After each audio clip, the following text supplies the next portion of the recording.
This is Steampunk Star Rays and AberStreet.com, and I'm here at Kamikaze 2015. I'm here with Keir Dullea.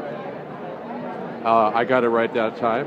And he was kind enough to grant me some of his time while the convention's starting to slow down. He is most famous for playing Dave in 2001 A Space Odyssey. So I saw your panel today. That was an awesome panel. Good. And glad you liked it. Oh, yeah, and it was great. And I'm sure you get this question a million times. What was it like working with Stanley Kubrick? Well, the short answer is it doesn't get better. A little to expand on that, he was the most prepared director I ever worked with. I was a Kubrick fan long before I made 2001. So to get a chance to work with this genius, and you were aware you were in the presence of genius, was an extraordinary experience.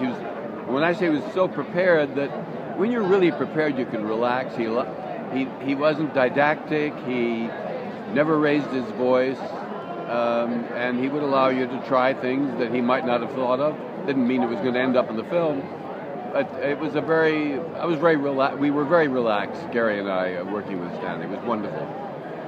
All right, and was that the last time you worked with him? Yeah, yes. Very few actors have worked with him twice. Sterling Hayden was one of the few actors that worked with him again. And Peter Sellers, of course, did 2 films with him. He did Lolita and Dr. Strangelove, and Sterling Hayden did a film called The Killing, and then he was in Dr. Strangelove also, playing that crazy general.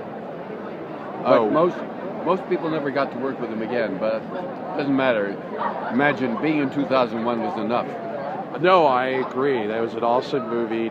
I was going to ask also, do you feel like maybe it should have just been called A Space Odyssey, because now it sounds kind of dated? I don't know. It's hard for me to, I've lived with this title for 50 years. Fair enough. And it doesn't seem to age the film for people. People still say it is the definitive science fiction film ever made. I agree. I think it's become the iconic film it has because of his genius. And it's, it paved the way. Star Wars would probably never have been made if it hadn't been for 2001. No, I agree. It heavily influenced Star Wars, and I think it even influenced Star Trek: The Motion Picture. Oh, yeah. And we were talking off camera, and you said you hadn't heard of it. I know that they were in pre-production for 3001: A Space Odyssey, based on a novel of the same name. He had done another novel, 2001, or 2061, but this was supposed to be the last sequel, and they supposedly had a treatment. Supposedly Tom Hanks and Morgan Freeman might have been involved in pre-production, but it's been in development hell for years, and now that Arthur C. Clarke has passed away, some people say that it'll never get done into a movie. But if you had an opportunity to reprise your role in 3001: A Space Odyssey, would you do that?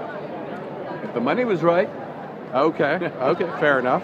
I mean, I'm very proud to be in 2001. I was in the first sequel, which was 2010. I can't remember the entitled title by now, but it was not the same experience. It wasn't Stanley Kubrick. It was an okay film. But I worked with Roy Scheider. He was a very nice man. I thought he was very good in the film. But it wasn't 2001. Fair enough. And I guess that's, without Stanley Kubrick and without Arthur C. Clarke, I doubt it'll ever get made. I think you're right.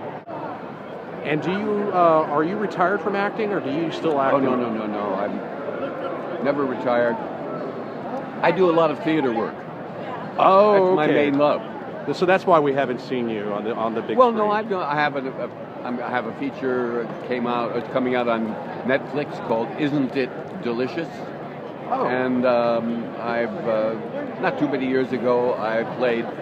I was in a film that Robert De Niro directed called The Good Shepherd. I was Angelina Jolie's father in that film. I just did another film which has just been released where I played the star's father in Infinitely Polar Bear, I think it's called. I kind of forget the titles of these things. But great part of my work is live theater. I've done a number of Broadway plays, off-Broadway. I do a lot of regional theater. 300 or 400. One of the things I'm most proud of is the fact that I was in the first Broadway revival of Cat on the Hot Tin Roof. with Fred Gwynne, who's known for the Munsters, playing Big Daddy. And Elizabeth Ashley played the girl. She was nominated for a Tony. And then 2 years ago, 40-some years later, at the Tennessee Williams Theater Festival, I got to play Big Daddy. And that was the peak experience of my acting life. Oh, well, awesome. And isn't it delicious? Tell me a little bit more about that. Well, it's about a very dysfunctional family. And it stars Catherine Chalfant, who's not a big film name, but she's a Tony winner. Okay. For Angels in America. And so Catherine Chalfant and myself are the two stars, and it's a good film. It's a film I'm very proud of. And, I'm in a series which will begin in January. It'll be distributed by Hulu. Okay, familiar with that. And it's called The Path, P-A-T-H, The Path. Okay, I'll look for that. Okay. Thank you very much for your time. You're welcome. My pleasure. And I have your permission to use this on amberstreet.com? Sure, absolutely.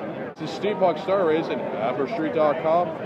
You have a nice day, and I will see you 25 billion years. I will.